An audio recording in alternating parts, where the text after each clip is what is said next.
International efforts are underway to secure the release of hostages held by Hamas.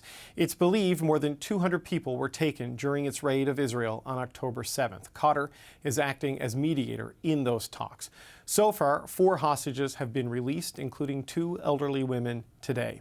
But the rest remain held captive inside Gaza, including entire families. Moran Alony is in Rehovot, Israel. His 2 sisters, his brother-in-law, and his 3 nieces disappeared during the October 7th attacks, and the Israel Defense Forces believe they were kidnapped by Hamas. Moran, thank you so much for joining us today. Thank you. I wonder if we can start on October 7th. Your family were in Nir Oz, a kibbutz near Gaza. What can you tell me about what happened that day? Yeah, my little sister Sharon lives in the kibbutz along with her husband David and their 2 twin daughters. And my older sister Danielle went there to do Shabbat, to do the weekend there, along with her daughter Emilia. Around 8 a.m., we woke up here in Yavne and Rehovot. Yavne is where my parents live, to missile alarm. And we immediately texted them, because if we have missiles here, then they definitely have them as well. And so we texted them. My sister immediately said, we're in the safe room. They told us that there are terrorists in the kibbutz, and we don't know anything else. After half an hour, we tried to gain some more information. She still said she doesn't know anything. They're still in the safe room. Around 9 a.m., she texted us that they can hear the terrorists in their neighbor house. I'm not sure what they heard, but if they said so, then I'm sure it wasn't just talking. After 30 minutes more, they texted us that they can hear the terrorists in their house. They don't know if they're going to make it, then they love us. We're trying this entire time to contact police, the army, everyone we know that can maybe help the situation. We still wasn't sure what's going on, but stuff were starting to appear in the media. And after an hour that we didn't hear anything, my sister sent a chilling voice message saying that the terrorists are burning the house. Smoke is getting under the safe room door. They don't know if they're going to make it. They love us. At 11:20, 20 minutes after this message, she wrote 2 messages. Help, we're dying. And that was. Go. I was going to say, that's the last you've heard from them, was help, we're dying? Yeah. These were the last 2 messages. In the next couple of days, we kind of constructed our own puzzle of things that happened there. In one of the video clips, we saw David, along with maybe my sister or one of the daughters, we're not sure, being led on a wagon of some sort into Gaza.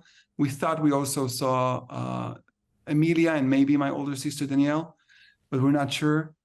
Maybe it's wishful thinking, I don't know. A day after that, we read a story by one of the survivors that met David, Sharon, and one of the twins during her kidnap/escape, where she probably asked David and Sharon, "Where is the other twin?" And David said, "I know that I held both of them in my hands when I ran, when they took us from the Mamad."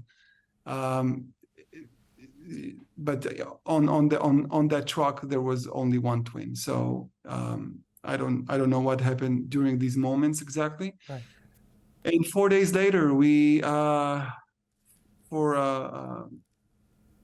very difficult days, we got a word from an Israeli officer, an IDF officer, saying that the entire 6 were identified as kidnapped.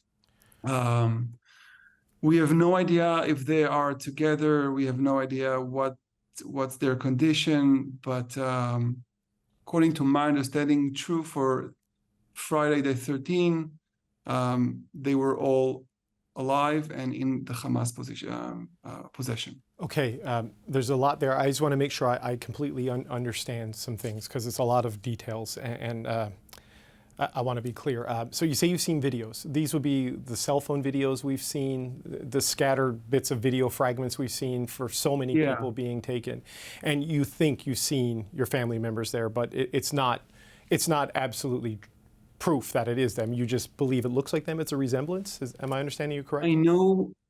I know we saw David. That was 100% David, and he held something in his lap, but we're not sure what and who. Right. Not sure who, to be more exact.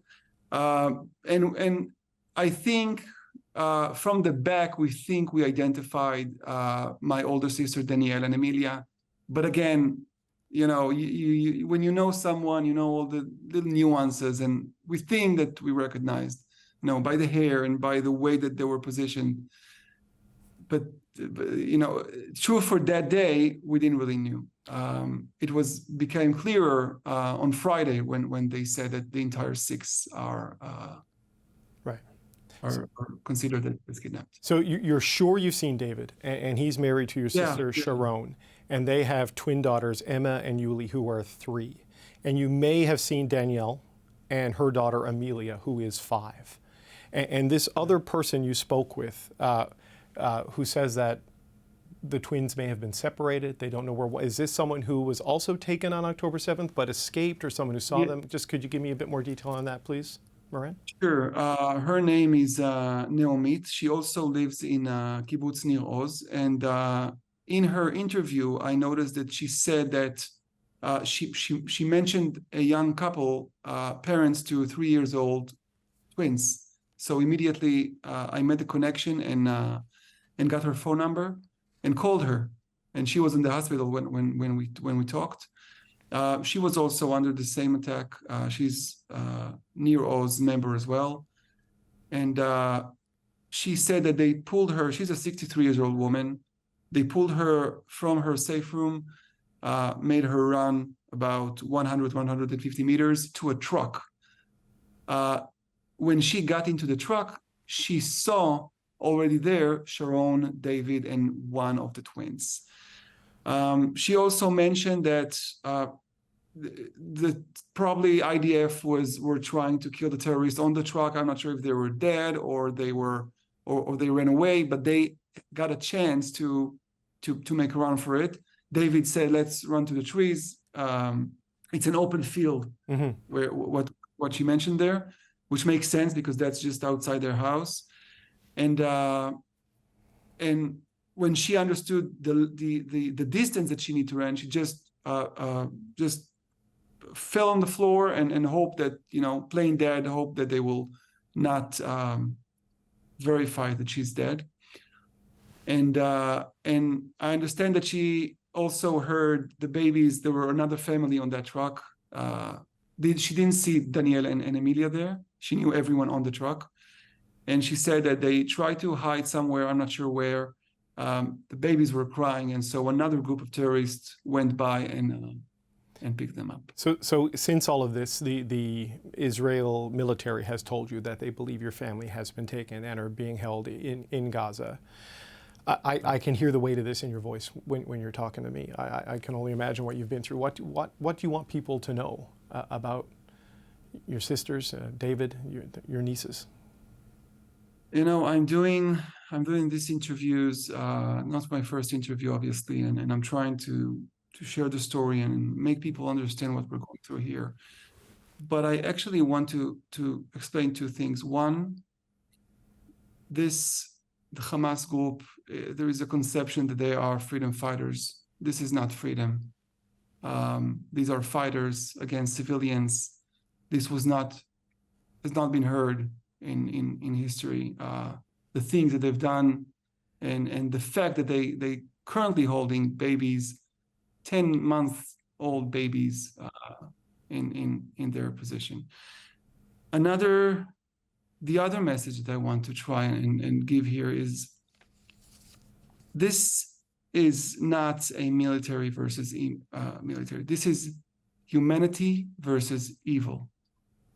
And when you think about my sisters and my 3 years old and 5 years old nephews, also think about your kid. Think about how you would react as a parent, as a mother, as a father, when someone tries to hurt your kids, when someone tries to get in your house, when someone kill your family in your house, your protected place.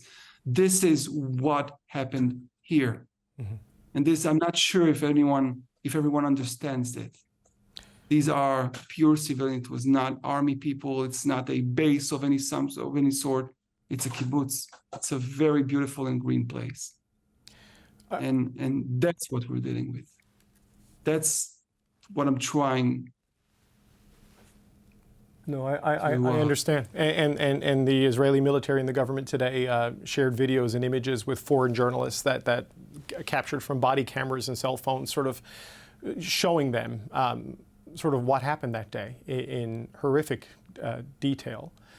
And I know you don't need to be reminded of that, but I also know you're hoping that you can get your family back and they can be released. I don't know what is happening in terms of negotiations, Moran, to get them back, but there have been suggestions that the U.S. is trying to get your government, the Israeli Defense Forces, to delay a ground invasion to maybe allow for negotiations. We did see 2 people released before the weekend. There's also been calls maybe for a ceasefire, if that might enable some hostages to get out. I just wonder, what do you think about those options that have been put on the table by people? I think that the fact that they have not already released all children and women says a lot. Says a lot. I think that there shouldn't be any negotiation on children, on elderly, and on women. And the fact that we are actually discussing the fact that they are doing it one by one, are they trying to look humane? We've seen what they did. This is just not the way. First of all, bring everyone back. And then let's talk about anything else. We are allowing, I understand that Israel allowing humanitarian aid to Hamas, but Hamas does not allow the Red Cross to get into these hostages. Why is no one speaking of that? You know, there are so many questions and so many one-sided views of the situation. So I understand your question, but it's I think it goes much deeper than that. No, I understood. I just wanted to hear your perspective on it, right? Because it's one thing for diplomats and aid groups and politicians to talk about it, but you're obviously very personally affected by this. And I guess I just, as a final point, Moran, how are your parents doing through all of this? How are you doing through all of this? This must be agony. It is. It's living by the moment. We don't know what message we're going to get next. We're trying to hold each other. We have many friends and a big family that supports us during this. You know, on Friday when they came and say that they kidnapped, I was thinking a couple of days later on the surreal situation where someone comes to your house and say that 6 members of your family are known as kidnapped, and you feel relief. Yeah. That's where we are now. Yeah. That's a grim calculus to have to make, but I understand what you're saying there. Moran Alony, I truly hope you see your family again soon, safe and sound, and I want to thank you so much for sharing your time with us today. Thank you, sir. Thank you very much, David.